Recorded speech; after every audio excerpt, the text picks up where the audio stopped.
The first gift that I got was identification. I have felt so unique and so alone all of my life. And as I listened to people in these rooms, I started to identify. I started to identify with the way that they drank, but then it got so much more. I started to identify with the way that they thought, and I started to identify with the way that they felt and the way that they reacted to alcohol.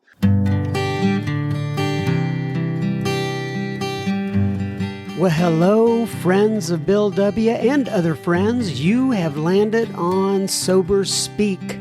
My name is John M. I am an alcoholic, and we are glad you are all here, especially newcomers. Newcomers, that is, both to recovery as a whole and newcomers to this podcast. Sober Speak is a podcast about recovery centered around the 12 steps of Alcoholics Anonymous. My job here on Sober Speak is simple. My job is to provide a platform to the amazing stories of recovery all around us. Consider Sober Speak, if you will, your meeting between meetings.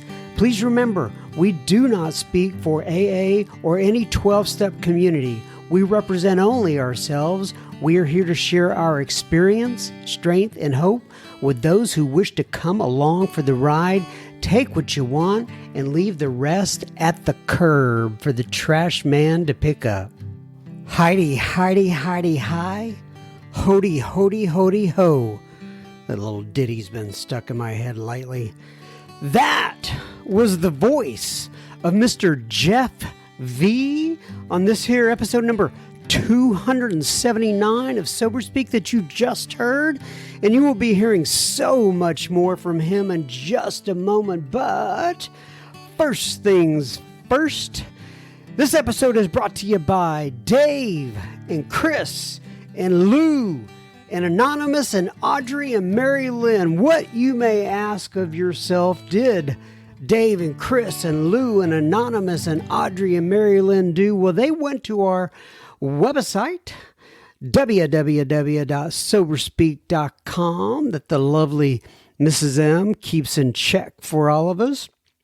And they went to that little yellow donate tab and they made a contribution. So thank you so much, Dave and Chris and Lou and Anonymous and Audrey and Mary Lynn. This here episode is coming right out to Ewans. John M., just another bozo on the bus, will indeed be the chairperson for this meeting between meetings, and I am truly honored and privileged to serve all of you listening in. So take a seat, if you will, around this virtual table, and let's get started. Remember, no matter who you are or what your past looks like, you are welcome here. It is an open table for all, and we are glad you have joined us. I want this to be when I say this podcast to be a place where people can come and feel comfortable, and relax, maybe unwind from the day, stay away from the news stations and everything else, and be able to help with, hopefully, in bringing you closer to the God of your understanding. Let's get right on into Mr. Jeff V. Jeff V. This one is called The Gift of Identification. Jeff has been sober for 30 years, and he is from Fargo, North Dakota, and he is hilarious. Jeff talks about his terminal uniqueness and his stalker tendencies. Talks about his suicide attempt and how that ended him up in the psych ward. You have to hear this one. And as he explains it, he talks about his attempt to quit drinking by tattooing himself. Spoiler alert, it did not work. He talks about the common denominators he has deserved with other people staying sober and the difference between happiness and joy, and much, much more. So, ladies and gentlemen, please help me welcome Mr. Jeff V, and we will have plenty listener feedback at the end of this here episode. Enjoy, Jeff. Okay, everybody, so today we're sitting here with Jeff L. And Jeff L. Was referred to me actually by Mr. Joe Muck, which many of you have heard on the podcast in the past. And so Jeff, first things first, why don't you go ahead and introduce yourself, give your sobriety date if you wish, and tell people where you live. Sure, John. Thanks. My name is Jeff. It's Ham with a V. And my Oh, sobriety, yeah, V. I'm sorry. that's okay. That's okay. I've had it happen many a times. My sobriety date is March 16th of 1992. And I live in Fargo, North Dakota, where my home group is the Northern Plains Group that meets on Tuesday nights at 7:30. Fargo, North Dakota. Now, are you tired of all the jokes about Fargo in the movie? Never, never. We love it. We love the attention. It put us on the map. Did you grow up in Fargo? Actually, I grew up a little bit north of here, but I've been here now for 25 years, so it's home. That's great. That's great. Do you have a wood chipper in your backyard? Actually, the Chamber of Commerce does have the actual wood chipper signed by the Coen brothers on display. So if you ever come up to Fargo, I can take you there and we can go see it. So we're recording here and it's winter. What's the temperature like up there today? Actually, you're not going to believe me. When I got up and I looked at the forecast, I was thrilled because it's 33 degrees today. So anytime it gets above freezing, we're really, really excited up here. But we've got a massive snowstorm coming in here. So we had to stock up on all the supplies because we're supposed to get 8 to 12 inches on Tuesday. Does that so when you stock up on all the supplies, does that mean you're going out to the grocery store and Yeah. all your stuff? Yep. Because you know you're going to be in the house for a few days. Correct. Stuck. So how do you know Joe, by the way? Joe Muck. So Joe and I met years ago. We had the same sponsor. We don't anymore. But we had the same sponsor and we had met. We would do an annual retreat down in Las Vegas. And so he and I had become fast friends there, and we've stayed in touch. And he's come up and spoken for me. I've come down and spoken for him before. So just one of those great AA relationships that you get, one of the many blessings, of being a part of this fellowship. Yeah, he's a good guy. All right, so with Jeff V, not Jeff L. My apologies. Let's go ahead and get started on your story. So, the other thing I wanted to mention is that you have spoken at a conference before, which I am very fond of. I've been up there many times. Crested Butte. Have you been up there more than once, or just that one time? Just that one time. The altitude, I got really bad altitude sickness. In fact, I believe I was scheduled to speak on a Friday night, and they let me move it to like Tuesday night because we ended up having to leave early. Both my wife and I, we live in Fargo, where, the altitude here is like 400 square feet or 400 feet. So being up at 9,000 feet was just too much to bear.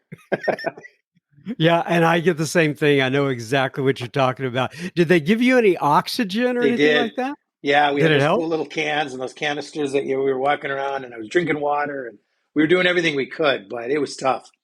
Yeah. All right, so let's go with Jeff V here. Let's start with where you came from, what it was, what you were like, what happened, what you're like now. Where do you want to start, Jeff?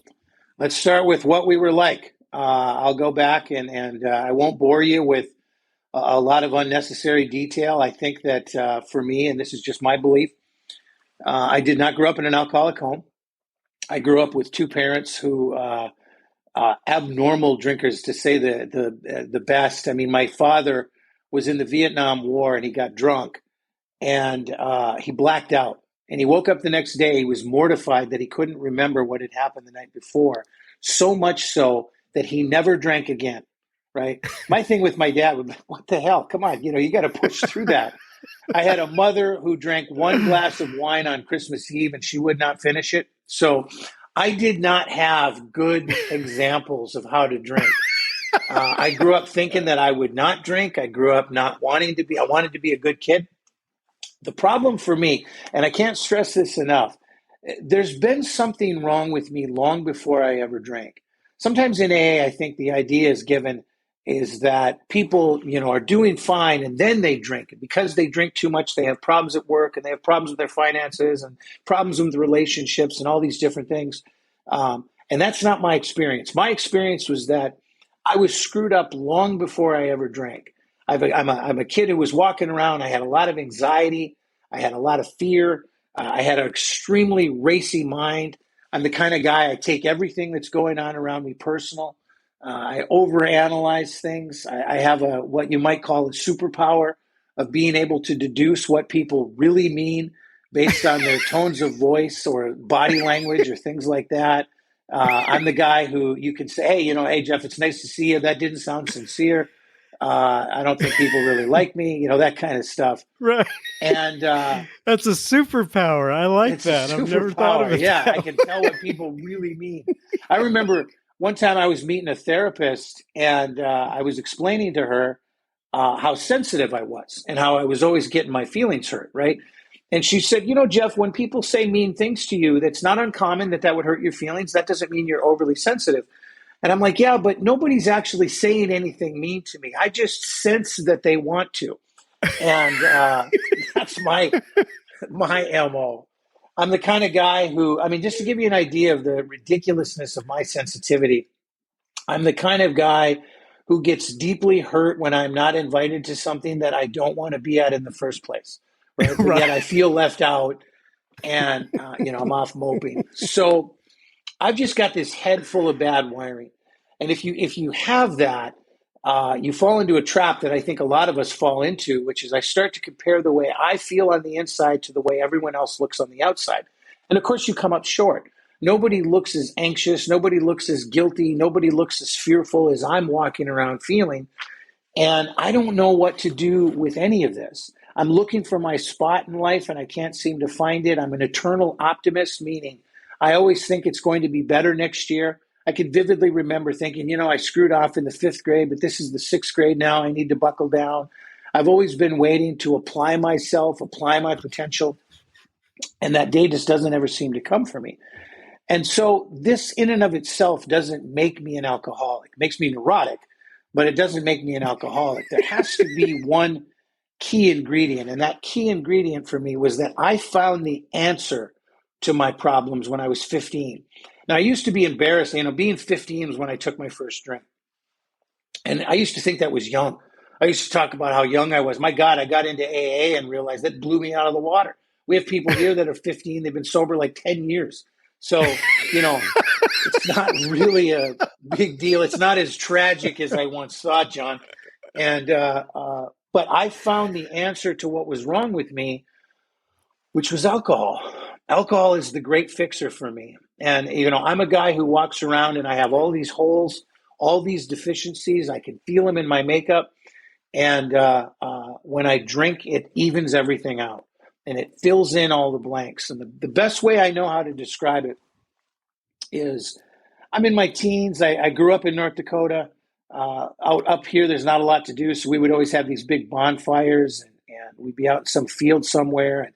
And I would get invited to this party and I would go and I'm in my head. I spend a lot of time in my head and I'm self-conscious and I don't think anyone really wants me there. And it's very uncomfortable. It's a very, very uncomfortable way to go through life. And I'm sitting at this party begrudgingly. And then I would look over and she would walk in, right? And if you don't know who she is, let me tell you, she is the girl of my dreams, right? And I would think to myself, God, if I could get her, if somebody like that was ever interested in me, I'd buckle down, I'd apply myself, everything would be great. But I know in my heart of hearts, no girl like that's ever going to be interested in a guy like me. So I'm certainly not going to go over there and put myself out and take the risk and ask her out. And I sit in this perpetual fear. One of the things I've learned about myself is that my prison, I built it, and all of the locks are on the inside. And I've been waiting for somebody to come for a long time and break me out and show me how to get it, become a part of life. But there is no one that can. I'm the only one who can do that. And thankfully, as we'll get into later, when I joined AA, it showed me the way out. But I'm at that party and I'm looking at her and I'm pining over what could be, but never will be. Some guy would walk into the party and just guys like this, he just looks cool, right? He's got his hat on backwards and just everybody's excited to see him and high-fiving him and stuff. And I hate that guy, right? And I hate that guy because I'm so jealous of him. I'm so jealous of who he is and what he is. And I secretly wish I could be that way.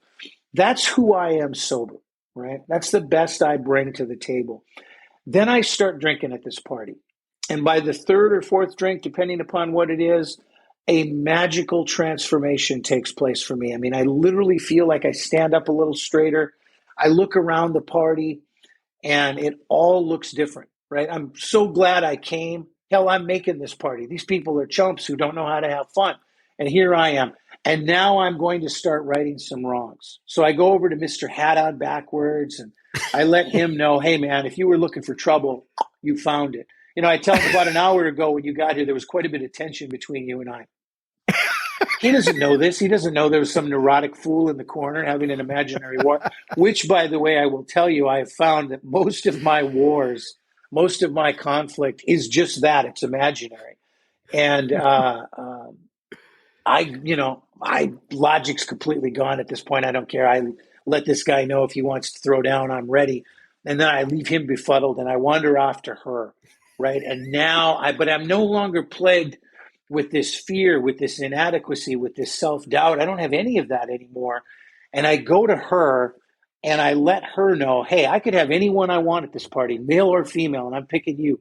And this is a great honor. And she doesn't seem to understand what an honor this is. She doesn't seem to reciprocate interest in me.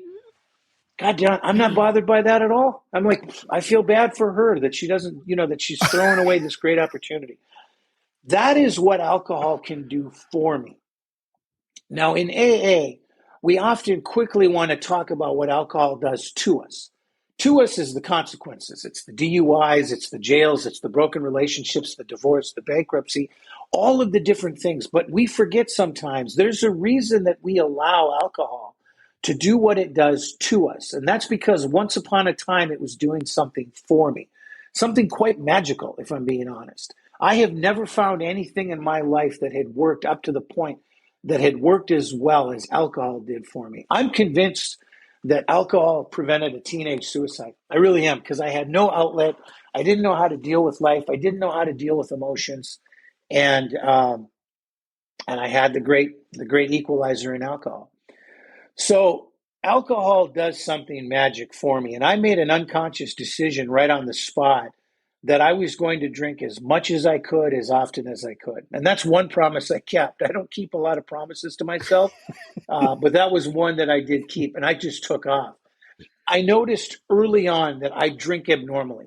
It was very clear to me that I have no off button, that once I start drinking, once alcohol gets into my body, I start ingesting way more than I planned to. And I was always going out with the intention of just getting there. Right. And real alcoholics know where there is. You can see kind of a smile come over their face when you mention it. And I was just going to I saw it on yours, John. You're a real alcoholic. I was just going to get there. Right. And once I got there, we're all doing the same thing. I'm going on maintenance. I'm going to slow down. I'm going to, but I never do that. I go out with the intent of just getting there, and I get there and I breeze through there so fast. And I can't help myself. I think to myself, if 5 drinks makes me feel this good, imagine how good I'm going to feel after 8. Imagine how good I'll feel after 10. Right. The old, if 1 is good, 2 is better, and I'll take 6 if I can get it on credit kind of alcoholic mentality. And that's exactly what I do, right? And I get into trouble, and I drink too much, and I'm a sloppy drunk. And, sometimes in AA, we pride ourselves thinking that we're good at drinking, but nobody gets to AA because they're good at drinking. And I'm not good at drinking. I can just drink a lot. And by my definition, that means I'm good at drinking. But the truth of the matter is that I'm messy, I'm sloppy, I'm a bedwetter, I'm emotional. I'm going to call my girlfriend up at 3 a.m. and profess my love, or my ex-girlfriend, I should say. I'm a mess. And I always think that I'm going to get on top of it. I always think I'm going to find a way to control and enjoy my drinking, right? The great obsession of every alcoholic. And the problem is I can do one or the other, but never both. I have on rare occasions gone out and controlled my drinking, and I can't stand it. I don't even understand the point of why you would want to. To this day, I don't. Social drinking is such a foreign concept to me. I watch people on planes sometimes, and, they sip their drink and they're stirring their ice cubes around and they set it down and they read. And I don't do any of that, man. When I'm drinking, my drink is in my hand, and I'm ordering 3 more from the flight attendant just to make sure that I don't go empty. So I don't have any concept of what it's like to drink socially. And so I'm off, trying to find a solution to what's wrong with me. I don't know. By this time, I'm starting to get into trouble. I've become suicidal. I moved away to college, convinced that if I just changed my environment, that somehow would fix me. It doesn't, because ultimately I take the problem with me wherever I go, which is me. But I got down to college. It was all going to be better. I made a vow to quit drinking once upon a time. Some friends of mine peer pressured me into drinking. And by peer pressured me, I mean, they came by one night and said, "Hey, we're going out drinking. Do you want to go?" And I'm like, "Wait for me." And off I go. The book says I have no effective mental defense against the first drink. I don't even have a mental hesitation, John. I just go. And I was offered, and what I heard is, "Do you want to belong with us? Do you want to be part of?" And absolutely I do, because I've been looking for that. Because another thing I know about me and a lot of the people that are like me is I walk around terminally unique, feeling like I'm completely alone and that no one really understands what it's like to be me. So I'm off and I go out with my friends and get drunk again, nothing new.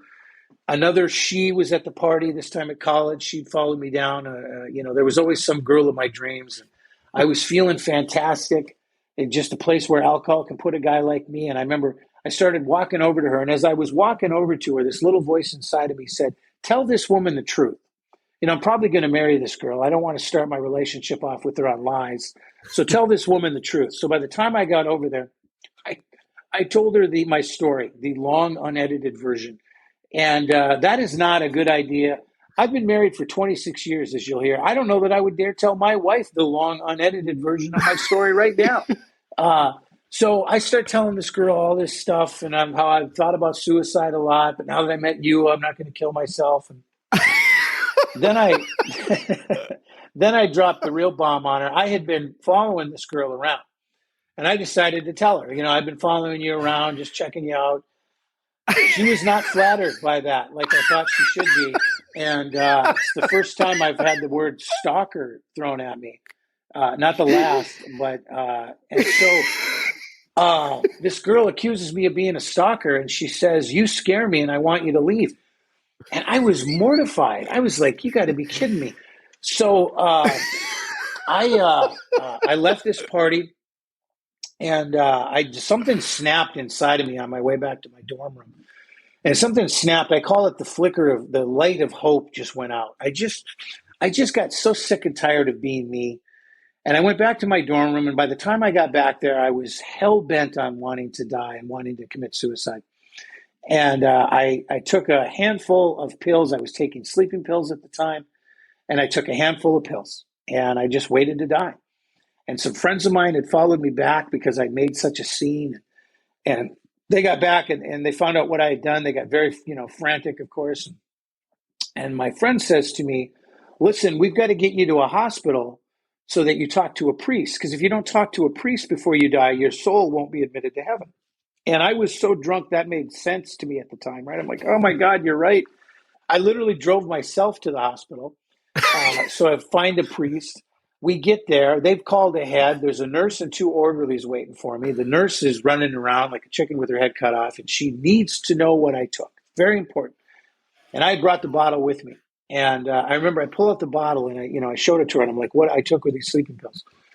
And she took the bottle and she looks at it. She looks at me. She looks back at the bottle, and she starts laughing. I mean, just a belly laugh, right? And I remember, even as drunk as I was, I remember thinking, this is an unprofessional reaction to this, and this doesn't seem normal.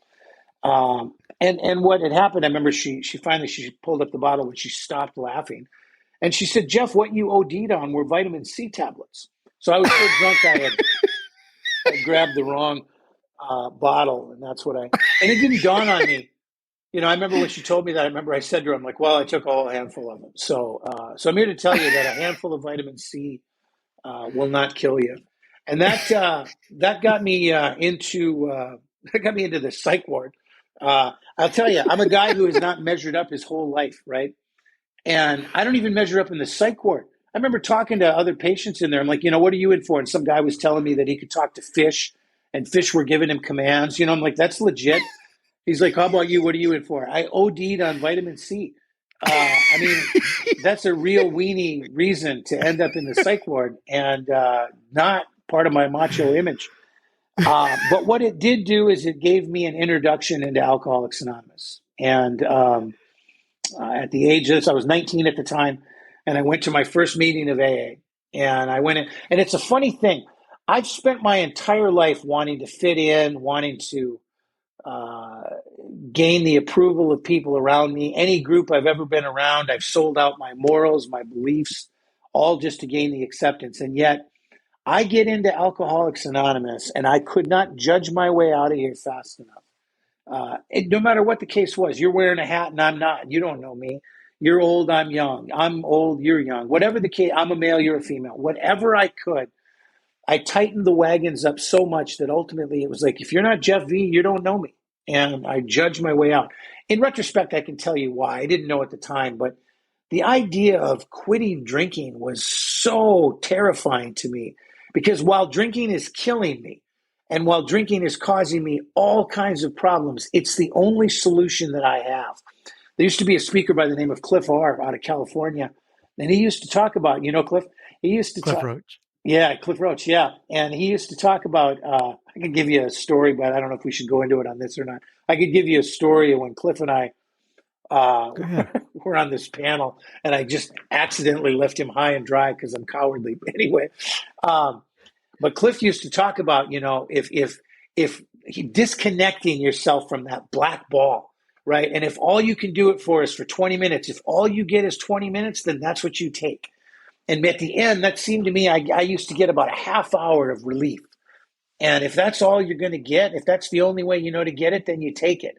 Even though you're going to pay a high price, even though of all the consequences, even though all these different things. But anyway, I left AA convinced it was not the place for me. And just with a firm resolution that if I want to quit drinking, I can quit drinking on my own. And I really believe that. And I tried for the next 2 years. The next 2 years, the most time that I was ever able to put together was 2 weeks. So I'm well aware of what I can get on my own power. And as I told you at the outset of this little session, my sobriety date is March 16th of 1992. That's 30 years. That's 30 years of God-given time that I've been given by the program of Alcoholics Anonymous, by the fellowship, by the 12 steps, by the 12 traditions, by the 12 concepts, by a sponsor, by a home group, by not saying no to AA requests, by doing all the things that we're taught to do here. And I am eternally grateful for what AA has done for me. So, but I was at the age of 19, I was not ready. Tried a variety of different ways to quit drinking on my own. I had somebody ask me recently, I was going through some of them, and somebody asked me, how many of those are true? It's like everything I'm telling you is true. I'm not making this up just for the sake of a podium fodder. But to give you an example, because apparently they're so ridiculous that they don't even sound believable. Give you an example of an idea I had to quit drinking. I decided to get a tattoo, and I put a lot of thought into this. And I got a tattoo of Wile E. Coyote from the Roadrunner cartoons. I got Yeah. Wile E. Coyote, and then I had the eyes bloodshot of Wiley. I had him bloodshotted out for the eternal hangover. And the plan was, if I was ever tempted by alcohol again, all I would ever need to do is look at this tattoo, and I would be reminded of, oh, God, no, I can't do that. I remember all the horrors of alcohol and my alcoholism. There's no way that I would ever drink again now that I have this permanent reminder etched on my body. It's a great plan. It may work, it may not. I wouldn't know because I put the tattoo on my back, right? So, I'm thinking about drinking. Yeah, I don't see any reason why not. Let's go. Off we go. I don't know. So, all these different things. And by the time that I was 21 years old, I had run out of ideas. And I came into Alcoholics Anonymous very reluctantly, very begrudgingly, but more than that, just terrified, just absolutely terrified. The first God in my life, because I had no belief in God when I first got sober. So the first God in my life was the gift of desperation. I just had run out of ideas. I'd run out of hope. I'd run out of avenues to pursue. And I finally came in here and I did the most valuable thing that a guy like me could do, which was just sat down and shut up. I was just done. I was done fighting. And I sat down and I just started to attend meetings. And a funny thing happened with me when I started to attend meetings and just sit and listen. There's two things that I think you need to get to really stay here. The first, I don't think AA will work until this first one happens. The first gift that I got was identification. I have felt so unique and so alone all of my life. And as I listened to people in these rooms, I started to identify. I started to identify with the way that they drank, but then it got so much more. I started to identify with the way that they thought, and I started to identify with the way that they felt and the way that they reacted to alcohol. I remember for the first time I heard someone talk about they used to lie in excess of how much they drink because they thought it made them look cool, which I did once upon a time. And then they became the guy who drank so much that they were embarrassed and they lied to minimize it. I've done that. I've lived that. I thought I was the only one who had done it. And so by staying here and listening, I got the first gift that AA ever gave me, which was identification. And then followed quickly by, and more importantly, the gift of hope, right? Because it started to dawn on me, these people are just like me, except that they seem to be enjoying themselves in their sobriety. They seem to be enjoying what they're doing. And maybe, just maybe, if I did what they did, I could have what they have. And that was the gift of hope for me. And so I started looking around, and there were some common denominators. And you're going to find 1,000 different paths in AA, each one more truthful than the next.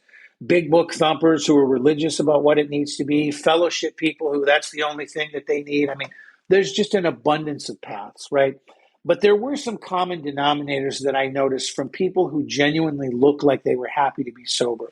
It seemed like most of them had a sponsor and were actively engaged with that sponsor. It seemed like most of the people I respected had a home group and had a job in that home group and were actively participating in it. It seemed like they were involved in the fellowship and not isolating themselves at home like I like to do. It seemed like they have a working understanding of the 12 traditions. It seemed like most of the people that I've always respected in AA have some grasp of the philosophy of trying to work with others. And when I say work with others, I'm not talking about sponsoring others. They're two different things. But just this element of I'm trying to work with other people and carry a message. And so I decided to start doing those things. And I got a sponsor. Now, it's a funny thing about being an alcoholic. We're egomaniacs with inferiority complexes. So I walk around. What that means is I walk around and on one side of the coin, going to a job interview, and think, oh, these people will never hire me. They're going to see right through me. I'm a fraud. I'm a phony. I'm a fake. And as soon as I get done with the interview, those people would be fools not to hire me, right? I can just go from one to the other. And so I'm walking around and I'm literally by this time 6 months sober and I'm almost suicidal again. And I feel so depressed and so hopeless. And then I decide I better get a sponsor. Who am I going to bestow the greatest honor of their life with by being my sponsor, right? And this is who I am. And there was a group of guys who would come into the meeting and they were always happy and positive and it's winking at each other and giving each other the thumbs up. It seemed to me they weren't really doing that. That's just how it seemed. And the ringleader of the bunch, I would find out later that he had been instructed by his sponsor to really start actively looking for sick alcoholics to work with. And I'll tell you, right on cue, I came along. And I went to this guy and I asked him if he would be my sponsor. And he said yes. He said this at the end. He said, yeah, I'd be happy to sponsor you. I'm going to ask you to participate in your own recovery, which sounded a little ominous, but I thought, okay, well, we'll see what happens. And boy, oh boy, was he not wrong about that. I mean, this guy, it started out, I had to meet him weekly. And we would meet, he would let me go on for a little while because for the first 15 minutes, I'd just be whining about things or people are looking at me funny. I was always convinced there was some kind of a conspiracy against me. I mean, just I had all kinds of obscene, stupid ideas. And then he would pull out the book. He would pull out, I guess I don't need to visually do it. There's nobody looking. But anyway, pretend I have a book. Yeah. He would pull out his book and he'd be like, well, why don't we start reading in here? And we went from cover to cover. We read the first 164 pages of the big book. And I found out that the directions on how to work the steps were cleverly hidden in the Big Book of Alcoholics Anonymous. And we went through and just started to do it. And when it said pray, we prayed. And when it said write, we wrote. And meanwhile, I'm going to his home group. I had to join his home group. I had to get a job. My first job in AA was I was a greeter. And I was a horrible greeter. I'm convinced to this day I'm one of the worst greeters that's ever existed in Alcoholics Anonymous because I was sulky and negative, and I wasn't happy about being here, and I don't hide it well. So I'm sitting at the door. I'm like, hey, welcome to the meeting. It sucks we can't drink, but it is coffee. And, and that's me as a greeter in AA, offering up hope.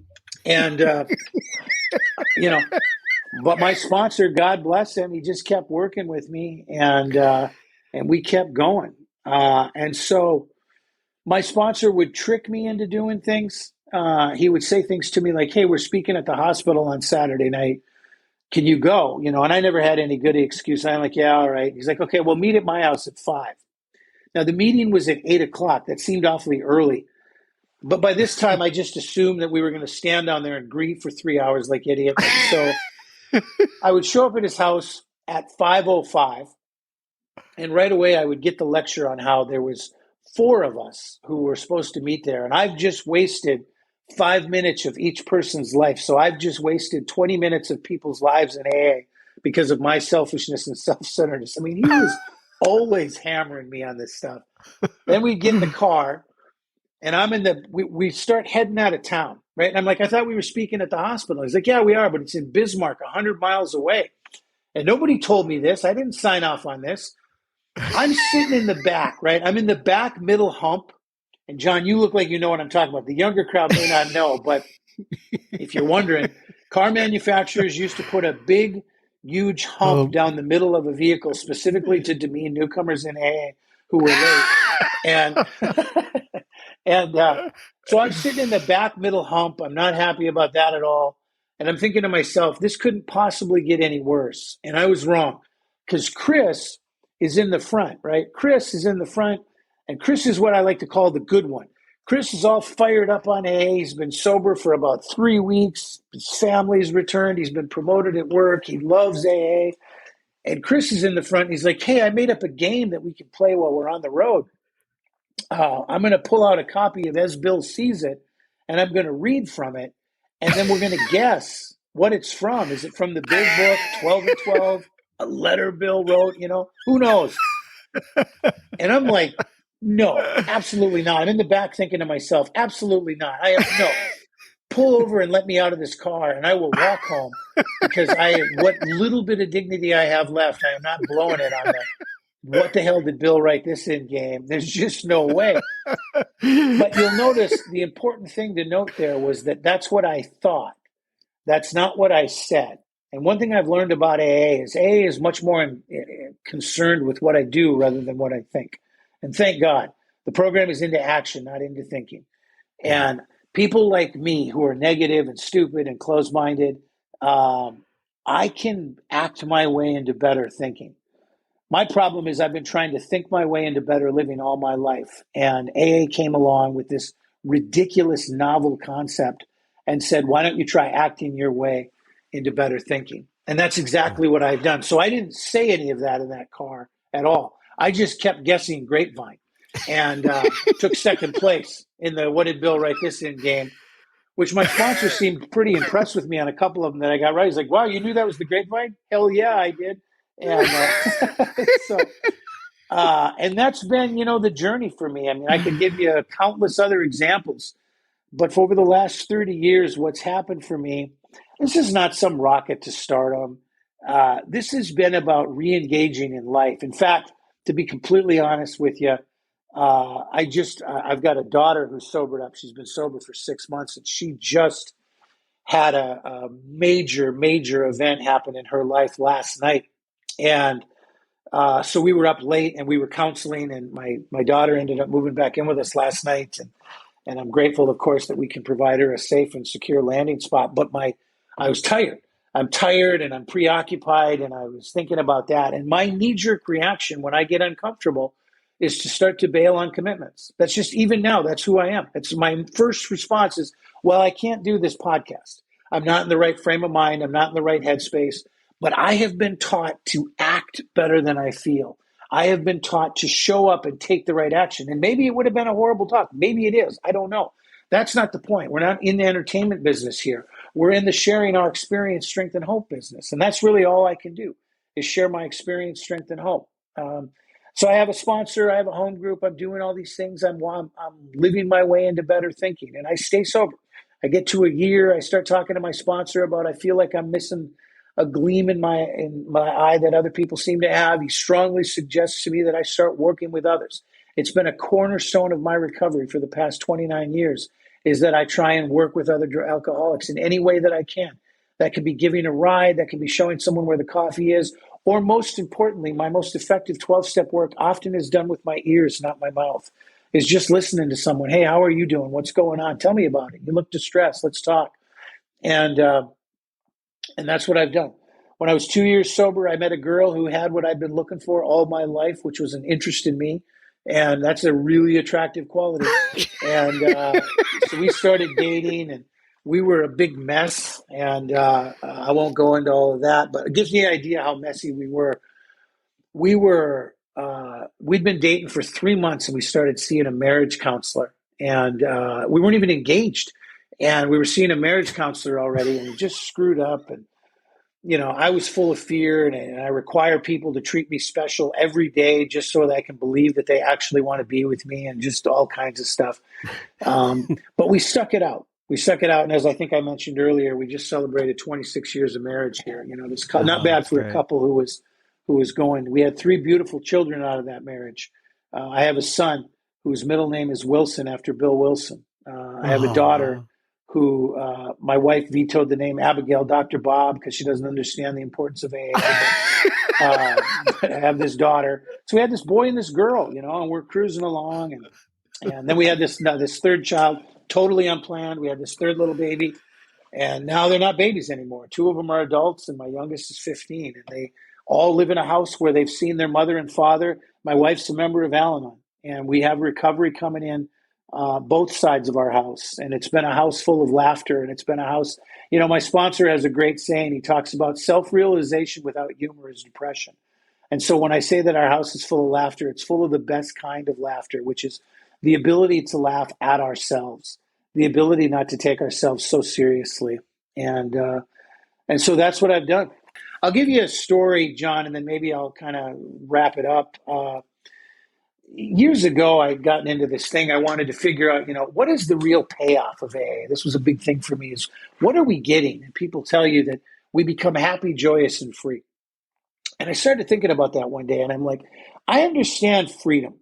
I get freedom from the bondage of self, freedom from the mental obsession of the mind to drink alcohol. I get freedom, and I feel like that's been given to me. But happiness and joy sound an awful lot like each other. And I'm wondering what the difference is here, because is it the same thing and they're just using 2 words to describe it? Or is there genuinely some kind of a difference between happiness and joy? And I started this mission of trying to figure this out, and it took me a while. And it was years ago I finally figured it out. My son, who at the time was about 15, he'd asked for this laptop. He wanted this computer, this laptop for Christmas, and we made it out that we couldn't afford it. It was too expensive and, blah, blah, blah. But of course, secretly, we had gotten him the laptop. We wrapped it in an oversized box to throw him off the scent. And, it got to be Christmas, and we're opening gifts, and it's that last gift that you open. And the moment finally comes, and my son opens up this gift. And when it dawned on him that it was the laptop, I was watching him, and the look on his face was pure happiness, right? I mean, the kid was just over the moon happy. And then I looked at his mother looking at him, and the look on her face was pure joy. And it dawned on me, we get to have both happen here in Alcoholics Anonymous. We get to be happy. That means sometimes things just go your way. Sometimes every light is green. Sometimes the boss calls you in to tell you, good job. Not my experience, but I've sponsored guys that have had it happen. Sometimes there is no train that you have to wait for, But we also get this gift of joy that I would have never known to even ask for. I'm fortunate enough that I sponsor a lot of men in Alcoholics Anonymous, and I get a front row view because it's easier to see AA work in other people's lives than it is my own. And I've watched time and time again the miracle of Alcoholics Anonymous. And I'm not just talking about people getting sober, but all kinds of things, recovering and marriages put back together, and watching men that once upon a time were homeless and now they, in fact, I'm tonight after this, I'm going over to a guy that I sponsor. I got to get some things from him. He's got a big house full of kids, full of a wife. They do all this Christmas bacon. When I met him, he literally had a stick with a knapsack, and that was his worldly belongings. He was homeless, and he looked horrible, and he acted horrible, and now he's one of the greatest family men you'd ever want to meet. And it's just an absolute joy to witness that and to watch that. So the greatest thing in my life is my membership in Alcoholics Anonymous. Everything in my life is predicated on that. My relationship with my wife, my relationship with my kids, my work relations, my sanity, you name it. It all stems from my involvement in Alcoholics Anonymous. And we used to have an expression when I was new. They used to say, stay in the middle of the bed if you don't want to fall off. And what that means is there's a lot of actions I can take. Don't sleep on the edge. There's a lot of actions that I can take to stay in the middle of the bed. And to this day, I have a home group. And if I'm not there, I'm missed. People wonder where I'm at. And I get texts from people. And I need that kind of accountability. I have a sponsor, and I talk to them at least once, if not twice a week. I have a bunch of guys I sponsor, and I talk to them every week. I try not to say no to AA requests, even when I don't feel like it. And I just continue to put one foot in front of the other. And one day at a time has turned into 30 years for me. And even though I'm at 30 years, I'm not going to become a victim of time. I'm not going to let my ego trap me into how I ought to be acting or how I ought to be feeling right now. I'm still just as alcoholic as I was on March 16th of 1992. So with that, I think I'm coming up on my time. So John, I'll turn it back to you. That was absolutely great, Jeff. I didn't know what to expect when we got together, but this is more than I expected, and that was I loved it. You're really you have a gift. You have an incredible gift.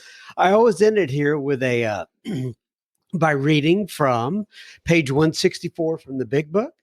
And it says, abandon yourself to God as you understand God. Admit your faults, excuse me, to him and to your fellows. Clear away the wreckage of your past. Give freely of what you find and join us. We shall be with you in the fellowship of the Spirit, and you will surely meet some of us as you trudge the road of happy destiny. May God bless you and keep you until then. Once again, Jeff, I really appreciate you coming on here sharing with me today. Yeah, thanks, John. It was nice. It was fun. How about that, Mr. Jeff V from North Dakota, Fargo, North Dakota? He is absolutely something. Remember now, we don't want you sharing your gossip, but we would love for you to share this episode with a friend or family member. It may be just what they need today. So if you can, go ahead and pause your device, hit that little share button, and get that on over to a friend or family member. Now, on to a little bit of listener feedback. Dave writes in, and Dave says, John, I look forward to your podcast every week. Your story a month or two ago was amazing. It had my eyes leaking a little bit. Leaking. I love that. He says, one of the highest compliments I can get since being sober is when people who know me now, after hearing me describe how I was then, go, you were like that? Well, that's what I said to myself about you, John. We really do get amended for the better. I love the way you serve. I'm so proud of you. Big smiley face. Take care, brother. Dave. Well, Dave, that absolutely made my day. Thank you so much for writing that. God bless you too, my friend. And hopefully our paths will cross here one of these days. Tim writes in, and Tim says, hey, John, I am not sure how I found Sober Speak, but I Googled topics about being sober. I hail from Philadelphia and have now on my third attempt, and I'm now on my third attempt to be sober, and I've been sober for about 4 months. Prior to this attempt, I was sober 2 years and then 1 year prior to that. I've been trying AA now for a little over 40 years. I'm involved in a few groups now, and I'm a chairperson for the Big Book Tuesday meeting. I also chair Sunday morning Zoom meeting with the topic of God as I Understand Him Best, Tim T.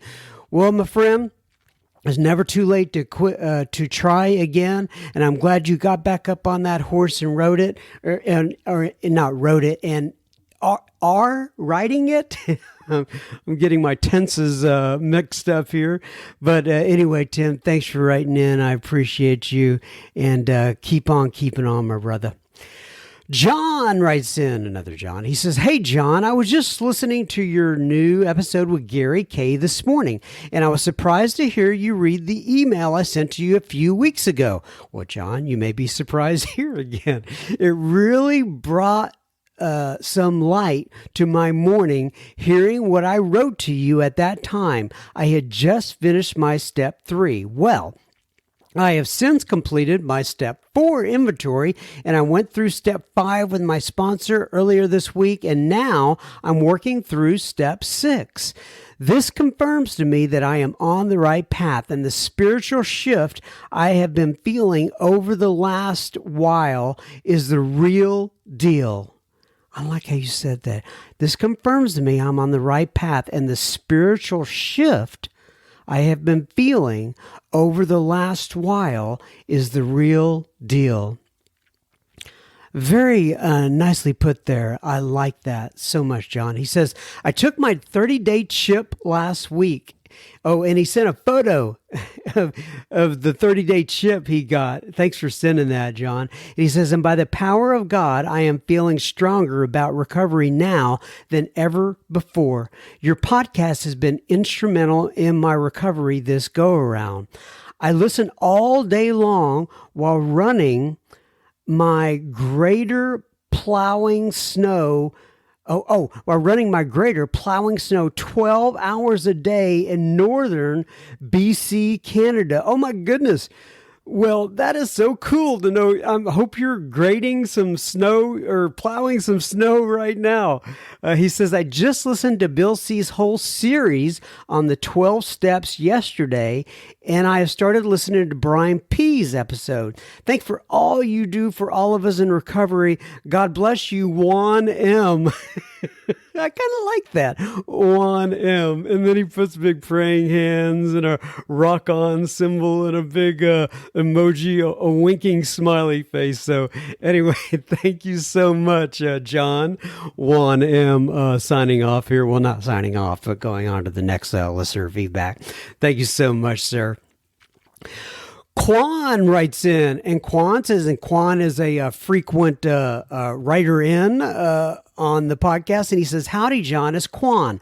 1 year and 28 days sober and clean. Still listening to your podcast.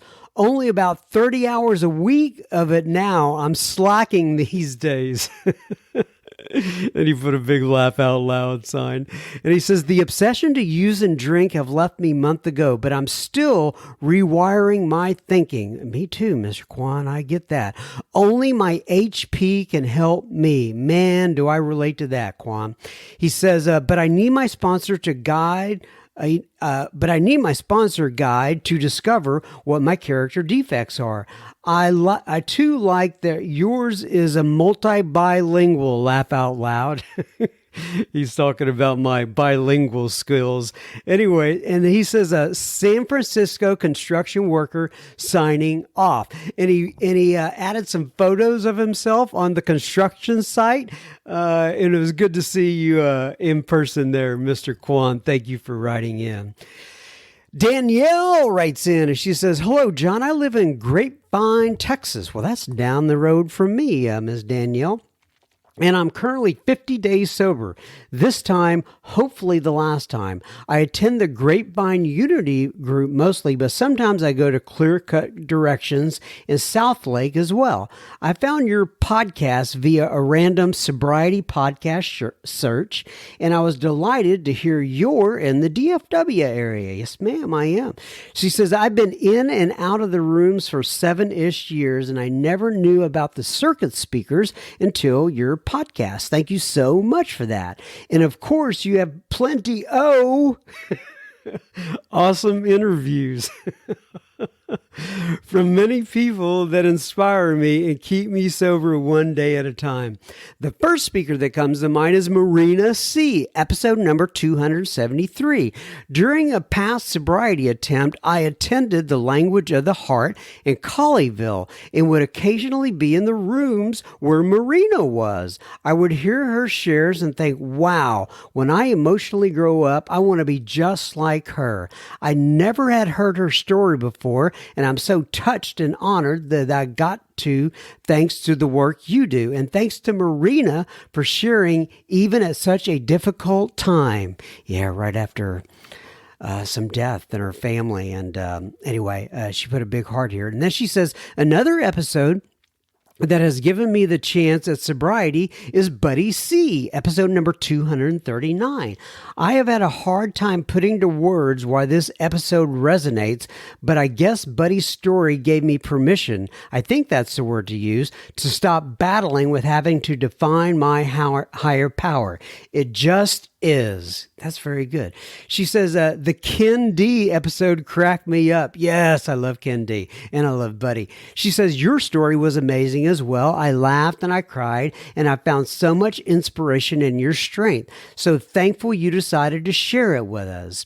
Anyway, I hope to meet you and some of the other speakers as I trudge the road of happy destiny. Thank you for your service. Your podcast has been a huge part of my recovery. Oh, and I wanted to say, you crack me up when you laugh at yourself. Oh my gosh. I just laugh at you laughing at you. So great. Take care, John. Hear you soon. Oh, hear you soon. I get it, Danielle. I was supposed to see you soon. Big smiley face. Thanks for writing in, Danielle. I appreciate you. And we do have a Sober Speak live events every once in a while up here in Frisco, and I'll make an announcement if we have another one. It just takes a lot of work on my end, to tell you the truth, and that's why I hadn't had any more often than. That's why I hadn't had a lot of them lately. I'll put it that way. But anyway, God bless you, Danielle, and hope to meet you eyeball to eyeball as well. All right, everybody, that is another. That's another episode, and I can see some texts coming in from the lovely Mrs. M here. Looks like she wants me to go pick up some buffalo wings, and for me, I'm vegan-ish. Okay, so I try to be vegan just because I don't know, my body seems to operate better when I do, but I definitely go out when my wife, whether she wants wings or something, she makes a lot of cookies too, and cookies and baking stuff, and I can't help myself there. But anyway, that's a little bit more information than you needed about my personal eating habits. But nonetheless, here we go, and keep coming back. It works if you work it. May God bless you and keep you until then. I try to take this 1 week at a time. Hope to be back next week. God bless y'all. Love you. Thanks for listening. I really appreciate all you guys.